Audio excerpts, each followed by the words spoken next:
फंसे हुए हैं, कर्मों ने आ घेरा है। कैसे तैरेंगे भवसागर से, तुम बिन कान है मेरा।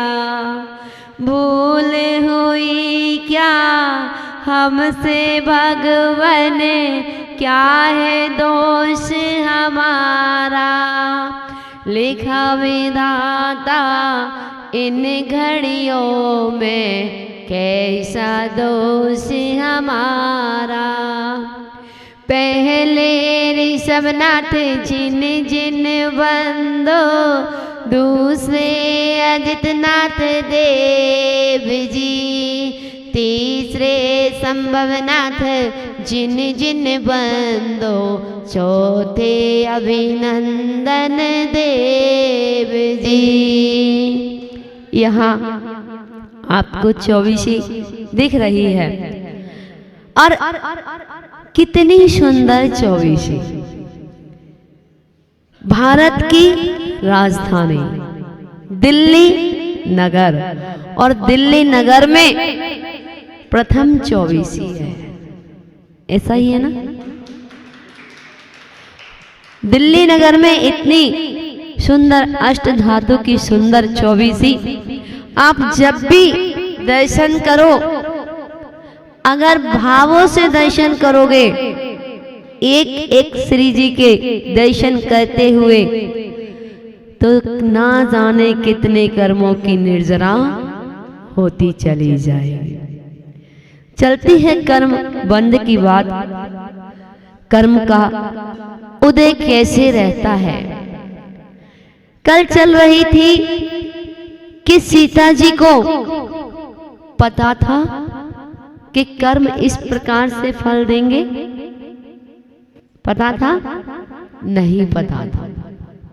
राजघराने की पुत्री और एक राजा की पुत्र वधू, उसके बाद भी जंगल जंगल भटकना पड़ा। जंगल जंगल भटकना पड़ा। कहां गए वो देव, जब सीता के बिना श्री रामचंद्र जी का एक पल भी निकालना कठिन हो गया। जब सीता हरण हो गया, तो श्री रामचंद्र जी का एक पल भी निकालना भारी हो गया। और ढूंढ रहे हैं जंगल जंगल, द्वारे द्वारे, पूछ रहे हैं पशु पक्षियों से, पूछ रहे हैं पेड़ पौधों से, किसी ने मेरी सीता को देखा? किसी ने मेरी सीता को देखा? हे सीते, हे सीते, कहाँ हो तुम? और क्या हाल हो रहा है सीता के वियोग में। और कुछ दिन बीतते हैं, सीता को प्राप्त कर लेते हैं। कितनी बीच में घटनाएं होती हैं, आप सब परिचित हैं। सीता को प्राप्त करने के बाद सवाल उठ जाता है कि बिना परीक्षा के कैसे संभव हो सकता है। परीक्षा ली तो कैसी ली? अग्नि परीक्षा भी। जब सती सीता जी को अग्नि परीक्षा देनी पड़ी, तो हम और आप कौन है? क्या हमें कर्म फल नहीं देंगे? और कर्म का उदय आया तो सीता जी को वन में छुड़वा दिया। बुला रहे हैं, हे सारथी आओ यहाँ, और सती सीता को ऐसे वन में छोड़ के आना जहां पशु पक्षी की चहचहाट भी ना आए। और वह सारथी रथ में लेकर के सीता जी को वन की ओर ले चले। जब सीता जी देखती हैं चारों ओर, हे सारथी, यहाँ तो कोई जिन मंदिर भी नहीं है, यहाँ तो कोई जिनालय भी नहीं है, यहाँ तो कोई मुनिराज भी नहीं है, फिर ऐसे भयानक जंगल में तुम मुझे किस लिए लाए हो? तब वह सारथी की आंखों में से आंसू झर झर झर रहे हैं और कह रहे हैं, हे माँ, हे सीते माँ, मैं कैसे बताऊं, ऐसी नौकरी तो किसी को ना मिले जो निर्दोष माँ को जंगल में छोड़ने का आदेश मिले। क्या मुझे जंगल में छोड़ने के लिए बोला? हाँ हाँ माँ, मैं कैसे छोड़ के जाऊं आपको इस भयानक जंगल में जहां कोई पशु पक्षी भी दिखाई नहीं दे रहा है। मैं किस प्रकार छोड़ के जाऊं? पर स्वामी की आज्ञा है कि ऐसे भयानक जंगल में छोड़ के आना जहां कोई इंसान की शक्ल भी नजर ना आए। सारथी, कोई बात नहीं, स्वामी ने मुझे छोड़ने के लिए बोला है जंगल में, कोई बात नहीं, लेकिन जाकर के इतना कहना कि लोग अपवाद के कारण मुझे तो छोड़ दिया पर धर्म नहीं छोड़ना। क्या संदेश दिया कि मुझे तो छोड़ दिया पर धर्म नहीं छोड़ना। अब कहां है वो देव? और जब अग्नि परीक्षा हुई तब देवों ने आकर के उस कमल को बना दिया, अग्नि में कमल रचा दिया। एक कर्म का उदय, एक समय बन बन भटकना, एक समय कितने बिलख रहे हैं और दूसरे ही समय बन की छोड़ने की कह रहे हैं। जो एक पल रह नहीं सकते वो त्याग कर रहे हैं। कैसा है ये संसार? मोह जाल में फंसे हुए हैं, कर्मों ने आ घेरा, कैसे तैरेंगे भवसागर से, तुम बिन कौन है मेरा। भूल हुई क्या हमसे भगवन, क्या है दोष हमारा, लिखा विधाता इन घड़ियों में, कैसा दोष हमारा। जब पुण्य का उदय आता है तो जंगल में भी मुनिराज के दर्शन मिल जाते हैं। जब पुण्य का उदय आता है तो जंगल में भी पड़गाहन आहार दान देने का सौभाग्य मिल जाता है। और जब पाप कर्म का उदय आता है तो देव दर्शन भी छूट जाते हैं। इसलिए अपने पुण्य को बढ़ाओ। पुण्य बढ़ाने के लिए भी पुण्य चाहिए पड़ता है, पुण्य कार्य करने के लिए भी पुण्य चाहिए पड़ता है। प्रातः कालीन उठ करके 9 बार नमोकार मंत्र पढ़ के या तो एक जाप दो, कम से कम 108 बार नमोकार मंत्र पढ़ो, कम से कम 108 बार। 108 बार नहीं पढ़ो तो कम से कम 36 बार पढ़ो। कितनी बार?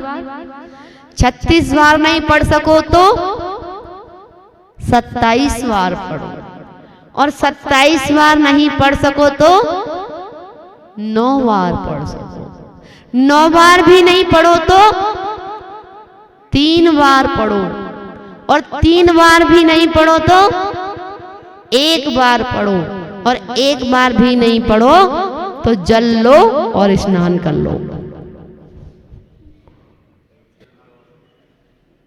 क्या बोलते हैं इसको? हमने नहीं बोला, हमने तो कहा है जल लो और स्नान। अगर 1 बार नमोकार मंत्र पढ़ने का भी समय नहीं है तो कैसे तुम्हारा अग्नि का कमल बनेगा? कैसे तुम्हारा सर्प की माला बनेगी? कैसे रोग निवारण होंगे? जितनी भी सतियां हुई सबने प्रभु की भक्ति की, और वे भक्ति मुक्ति का कारण बन गई। अगर जिनके साथ ये घटना नहीं घटती तो क्या आप और हम उनको जानते? मीना सुंदरी के जीवन में कैसा उदय आया, जिस सिद्ध चक्र मंडल विधान को हम साल में 3 बार करते हैं, और मीना सुंदरी जी ने कितनी बार किया? 1 बार। सुन साधु वचन हरसी मैना, नहीं होए झूठ मुनि के वैना, करके श्रद्धा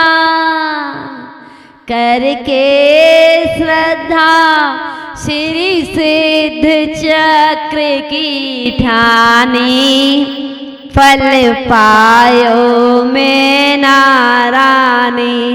श्री सिद्ध चक्र का पाठ करो दिन 8, ठाठ से प्राणी फल पायो में ना। 1 बार सिद्ध चक्र मंडल विधान करने से सिद्धों की जो आराधना करते हैं, जो अनंत सिद्ध परमेष्ठी की आराधना करते हैं, वो एक दिन सिद्धों के महल में जाके रहने लगते हैं।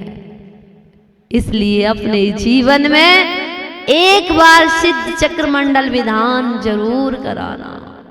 अपने भावों को इतना उत्कृष्ट बनाना कि भगवान हमें इतना सक्षम बनाना कि हम अपने जीते जी काल में 1 बार सिद्ध चक्र मंडल विधान अवश्य कराएं। और आपने भावना भाई किसी कारणवश आप नहीं कर पाए, किसी कारणवश आप नहीं कर पाए, या आर्थिक स्थिति कमजोर हो, या चल बसे 2 ही कारण होते हैं, तो ध्यान रखना आपके आने वाली पीढ़ी आपकी भावना को पूर्ण करेगी। क्योंकि जिस चीज का हमें सामने मोल नहीं होता, उसका खोने के बाद मोल बढ़ जाता है।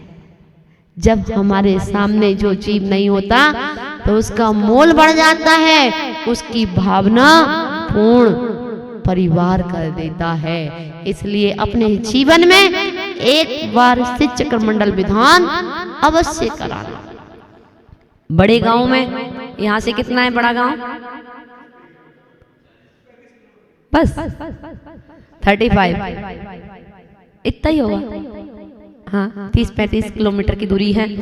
यहाँ पर पहली बार बड़े गांव में विधान तो हर साल होता है, साल में 3 बार विधान होते हैं, लेकिन इस बार पहली बार 108 मंडली है, 108 मंडलों पर सिद्ध चक्र मंडल विधान होने जा रहा है। उसमें आप सभी आमंत्रित हैं बड़े गांव की तरफ से।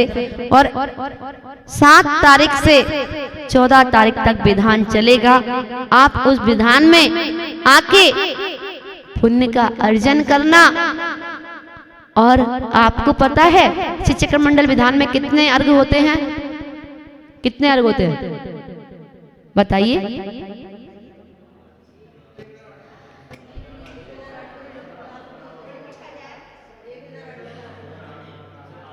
बताइए कितने अर्घ होते हैं टोटल? है कितने? टोटल कितने होते हैं? 1024। वो तो एक पूजन में होते हैं। कितनी बार हम विधान करते हैं, कितनी बार हम विधान पढ़ते हैं, कितनी बार हम विधान सुनते हैं, 8-8 दिन तक पूजन करते हैं, हमको याद नहीं है। क्यों? क्योंकि इस थाली का उस थाली में ट्रांसफर करते करते सदियों बीत गए। एक काले बाल सफेद हो गए, वापस से पेंट कर लिया, कलर कर लिया है। 2048 गलत। बताओ, अब भी बता दो है। अच्छा सुनो, याद करो, याद करो, याद कराएं आपको, आपको याद कराएं। आजकल मोबाइल का जमाना है, मोबाइल का जमाना है ना, मोबाइल के जरिए ही आपको याद कराते हैं, मोबाइल के जरिए याद कराते हैं, आपकी भाषा में ही आपको याद कराएंगे। अगर हम कहें आचार्य कुंद कुंद स्वामी की बात तो आप कहेंगे हमने देखा ही नहीं। अगर हम कहें पार्श्वनाथ भगवान की बात, महावीर भगवान की बात तो कहेंगे आपने देखा ही नहीं। आपने देखा क्या है? मोबाइल। तो मैं आपको मोबाइल के जरिए और श्री चक्र मंडल विधान पे ले जाती हूँ और आप उससे जल्दी समझ सकेंगे। शायद ऐसी भावना है मेरी कि जल्दी समझ जाएंगे, क्योंकि जिस फील्ड में जो लोग रहते हैं उससे अगर किसी चीज को जोड़ दिया जाए तो जल्दी समझ जाते हैं। श्री चक्र मंडल विधान में कितने अर्घ हैं अभी नहीं पता, ठीक है? पहली पूजन में, दूसरी पूजन में, तीसरी पूजन में, 7वीं पूजन में पूछे तो कितने हैं? 7वीं पूजन में केवल, वो भी गलत चल रहा है। अब देखो आपके लिए एक तरीका बहुत सुंदर, आप लोग सभी लोग मोबाइल यूज करते हैं ना, उस मोबाइल में कम से कम मीडियम कितने जीबी की, नहीं कम से कम छोटा और उससे छोटा और उससे छोटा, छोटा छोटा 8 तो मैक्सिमम होता है। 8 जीबी की मेमोरी कार्ड मैक्सिमम होती है। जो आजकल स्मार्टफोन आते हैं ना उसमें 8 जीबी तो कम से कम होता है। कोई भी आप स्मार्टफोन लेके आएंगे उसमें 8 जीबी कम है। 8 के बाद 16 के बाद 32 के बाद 64 के बाद 128 के बाद 256 के बाद 512 के बाद 1024 8 पूजन के अर्घ याद हो गए। आपको पूजन के अर्घ याद नहीं है कौन सी पूजन में कितने अर्घ हैं, लेकिन मेमोरी कार्ड की जीबी सबको याद है।